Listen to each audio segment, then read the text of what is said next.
উনি রাম মন্দির নির্মাণের দিন কলকাতায় মিছিল করেছিলেন কেন? 22শে জানুয়ারি 2024 ভারতবর্ষে অনেক অবিজেপি মুখ্যমন্ত্রী ছিলেন। কোন মুখ্যমন্ত্রী বলেছিলেন রাম মন্দির মানি না? আপনি 66 কোটি লোক যখন কুম্ভে স্নানে যায় আপনি বলেন মৃত্যু কুম্ভ বিধানসভায় দাঁড়িয়ে। আপনি ঈদের দিন নামাজ পড়তে গিয়েছিলেন, গিয়ে বলছেন গন্দা ধর্ম। আপনার অধিকার আছে? আপনি আমাদের বলছেন জুমলা পার্টির জুমলা গন্দা ধর্ম। সব বিজেপির যারা করে 2,33,27,000 হিন্দু এবং আদিবাসীরা ভোট দিয়েছে, এদের সবার ধর্ম হচ্ছে গন্দা। গন্দা মানে নোংরা। আপনি নিজে আপনার মুখের ভাষা, আপনার বাচনভঙ্গি, আপনি খুশির ঈদে শুভেচ্ছা দেন ধর্মীয় রীতি মেনে, আমাদের আপত্তি নেই। আপনি রামনবমীতে শুভেচ্ছা দেন রামের ছবি বাদ দিয়ে। আপনি নিজের আপনার আচার আচরণ কথাবার্তায় আপনি নিজে হিন্দু বিরোধী প্রমাণ করেছেন। আপনি একটা মিথ্যাবাদী। দীঘাতে হিটকোট টেন্ডারে লেখা আছে জগন্নাথ দেব সাংস্কৃতিক কেন্দ্র, আর আপনি র্যান্ডাম বলে যাচ্ছেন জগন্নাথ মন্দির। আপনার যদি ক্ষমতা থাকে, পুরীর জগন্নাথ মন্দিরের গেটে 4টে ভাষায় লেখা আছে হিন্দু ব্যতীত কাহারও প্রবেশ এখানে চলিবে না, কেবলমাত্র হিন্দুরাই প্রবেশ করবে। আপনি দীঘাতে লিখতে পারবেন তো? পারবেন? ক্ষমতা আছে? আপনার নিজের ভাষা, আচার আচরণ, কার্যপদ্ধতির মধ্য দিয়ে আপনি নিজেকে প্রমাণ করেছেন আপনি একজন জালি হিন্দু।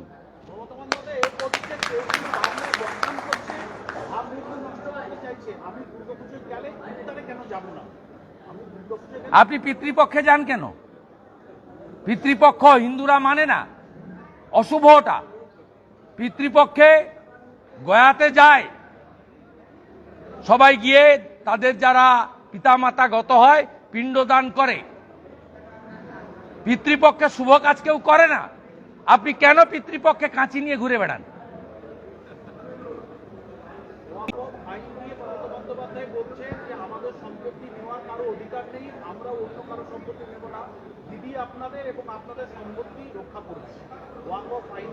কালকে জঙ্গিপুরে কি হলো? জঙ্গিপুরের পুরসভা আপনার, এমএলএ আপনার, এমপি আপনার, জেলা পরিষদ আপনার। সেখানে কালকে বেচারা পুলিশদেরকে গাড়িগুলো পুড়ালো হলো। আপনার মুখে মোথা বাড়ি নিয়ে কেন নেই? 74টা হিন্দু দোকান ভাঙলো, লুট করলো। আপনার মুখে একটা শব্দ নেই কেন?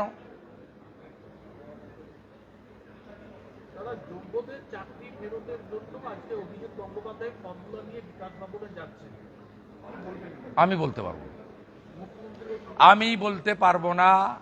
আমি অন্য কারোর কাজ এবং পদ্ধতি নিয়ে মন্তব্য করি না, করব না। গোটা বাংলার মানুষ সবাই জেনে গেছে এই ঘটনার জন্য মমতা ব্যানার্জি দায়ী। তাকে 16 বার সুপ্রিম কোর্ট সুযোগ দিয়েছে যোগ্য অযোগ্য বেছে দেওয়ার জন্য। এই সমগ্র ঘটনার জন্য দায়ী মমতা বন্দ্যোপাধ্যায়। একটাই আওয়াজ, দফা 1, দাবি 1, মমতার পদত্যাগ। এর বাইরে কোনো কথা হতে পারে না। আমরা বলছি বিজেপিকে আনুন। সরকার গঠনের 1 মাসের মধ্যে সিবিআই যে হার্ড ডিস্ক গাজিয়াবাদ থেকে উদ্ধার করেছে, ওখান থেকে ওএমআর বের করে যোগ্যদের তালিকা করে আমরা সুপ্রিম কোর্টে গিয়ে ফেলে দিয়ে বলবো হুজুর এরা যোগ্য, এদের চাকরি আপনি ফিরিয়ে দিন। আমরা কমিটেড। এর বাইরে কোনো কথা হবে না। আর আপনি বলেছেন নেতাজি ইন্দোরে বিজেপি কথা রাখে না, অমুক তমুক ত্রিপুরা। আপনি জানেন না সিপিএম এর ভুলের জন্য 10,000 সামথিং চাকরি গেছিল। তাদের 1 বছর ধরে বিপ্লব দেব প্রাক্তন মুখ্যমন্ত্রীর সরকার মাসে 30,000 টাকা করে দিয়েছে এবং পরবর্তীকালে সুপ্রিম কোর্ট রাজি হয়নি পুনর্বিবেচনার জন্য, তাদেরকে অন্য পরীক্ষায় বসার সুযোগ দিয়ে অধিকাংশকেই অ্যাকোমোডেট করার কাজ ত্রিপুরার বিজেপি সরকার করেছে।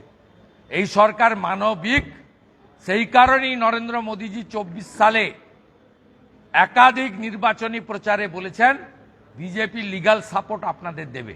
এখনো আমি মনে করি যারা যোগ্য, যাদের হাতে ওএমআর এর নাম্বার আছে, তারা যদি ইন্ডিভিজুয়াল রিট করে সুপ্রিম কোর্টে, তাদেরকে লিগ্যাল সাপোর্ট বা লয়ারদের যে ফিস দেওয়ার কাজ, আমি তো বলেছি আমরা 65 জন বিজেপি এমএলএ আমাদের বেতন থেকে দিয়ে দেব, আপনাদের খরচ করতে হবে। বিভিন্ন জায়গাতে যোগ্য চাকরি প্রার্থীরা তারা ডিআই অফিস ঘেরাও করেছে, কোথাও পথ অবরোধ করছে, কোথাও তালা লাগিয়ে দিচ্ছে। ঠিক আছে, ডেমোক্রেটিক সিস্টেমে অ্যাগ্রিভড যারা হয় তারা বিক্ষোভ করে, কিন্তু সব বিক্ষোভই শান্তিপূর্ণ হচ্ছে, জঙ্গিপুরের মতো হচ্ছে না। আমি জঙ্গিপুরেও যারা করেছেন তাদেরকে যারা প্রোটেকশন দিচ্ছেন, সিদ্দিকুল্লাহ সাহেবদের বলবো, সুপ্রিম কোর্টে তো গেছে ওয়াইসি, 16 তারিখে শুনছি হিয়ারিং, কবে হবে সুপ্রিম কোর্ট ঠিক করবে। সুপ্রিম কোর্টে লড়ুন, গণতান্ত্রিকভাবে করুন। পুলিশের গাড়ি পোড়ানো, রাস্তা অবরোধ করা, এই যেটা আপনারা এনআরসি সিএতে করেছিলেন, সে একই জিনিস আবার করতে চাইছেন। দয়া করে এই কাজগুলো থেকে বিরত থাকুন। বিরত না থাকলে বাংলার শান্তিপ্রিয় জনগণ তারা কিন্তু ঐক্যবদ্ধভাবে যেভাবে সরস্বতী পুজোয় অধিকার আদায় করেছে, রামনবমীতে শক্তি দেখিয়েছে, ভবিষ্যতে এই গুন্ডামির বিরুদ্ধে আমরা নবান্নতে গিয়ে শক্তি দেখাবো। পুলিশের ভূমিকা নিয়েও সমালোচনা করছেন সিদ্দিকুল্লাহ চৌধুরী, যে পুলিশ কেন লাঠিচার্জ করলো, পুলিশের ভূমিকা নিয়েও সমালোচনা করছেন রাজ্যের মন্ত্রী একজন। সিদ্দিকুল্লাহ চৌধুরী শুধু নয়, যে মুসলিম কমিউনিটি ওয়াকফের বিরোধিতা করছেন সেটা তাদের ব্যাপার, আমি ওই ইস্যুতে কিছু বলবো না।